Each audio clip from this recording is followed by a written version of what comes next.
മക്കളോടും ആ സ്ത്രീകളോടും ചെയ്യുന്ന കൊടിയ ക്രൂരത അത് ഏത് യുദ്ധങ്ങളിലും അങ്ങനെ തന്നെയാണ്. തന്റെ പ്രിയപ്പെട്ട പിതാവോ അല്ലെങ്കിൽ ഭർത്താവോ ഒക്കെ കൊല്ലപ്പെട്ടതിന്റെ ആഴമേറിയ മുറിവ് മനസ്സിൽ പേറുന്ന സ്ത്രീക്ക് എങ്ങനെയാണ് ഏതെങ്കിലും ഒരു ആദർശം പേറുന്ന ഇത്തരത്തിലുള്ള കൊടിയ ക്രൂരതകൾ ചെയ്യുന്ന ഒരാളുമായി പരസ്പര ഇഷ്ടത്തോടുകൂടി, സമ്മതത്തോടുകൂടി, തൃപ്തിയോടുകൂടി ഒരു ലൈംഗിക ബന്ധം ഏർപ്പെടാൻ സാധ്യമാവുക അല്ലെങ്കിൽ കഴിയുക? അവരും മനുഷ്യരല്ലേ പ്രിയപ്പെട്ടവരെ? അത്തരത്തിൽ മനസ്സിന് മുറിവേറ്റ് നിൽക്കുന്ന, വേദനിച്ച് നിൽക്കുന്ന ഒരു സാഹചര്യത്തിലാണ് ഈ പറയുന്ന യുദ്ധ തടവുകാരാണ് അവരെ ലൈംഗികമായിട്ട് നിങ്ങൾക്ക് ഉപയോഗിക്കാം, അത് ഹലാലാണ് എന്ന് പറഞ്ഞുകൊണ്ട് ഒരു പ്രത്യയശാസ്ത്രം പേറിക്കൊണ്ട് കുറച്ച് ആളുകൾ വന്നിട്ട് അവരെ ആ തരത്തിൽ ഉപയോഗിക്കുന്നത്.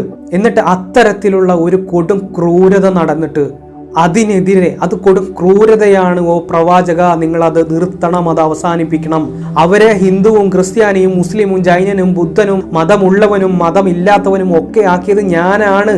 അതുകൊണ്ട് നിങ്ങൾ അവരോട് യുദ്ധം ചെയ്യേണ്ട. ഞാൻ തന്നെയാണ് അവരെ യഹൂദിയാക്കിയത്, ക്രിസ്ത്യാനിയാക്കിയത്, ഹിന്ദു ആക്കിയത്, മതമുള്ളവനാക്കിയത്, ഇല്ലാതാക്കിയത് ഞാനാണ് എന്ന് ആ ദൈവം തമ്പുരാൻ ഒരു വഹിയിലൂടെ അറിയിച്ചിരുന്നെങ്കിൽ ഈ യുദ്ധവും കോലാഹലങ്ങളും ഉണ്ടാകുമോ? നിങ്ങൾ ചിന്തിക്കൂ.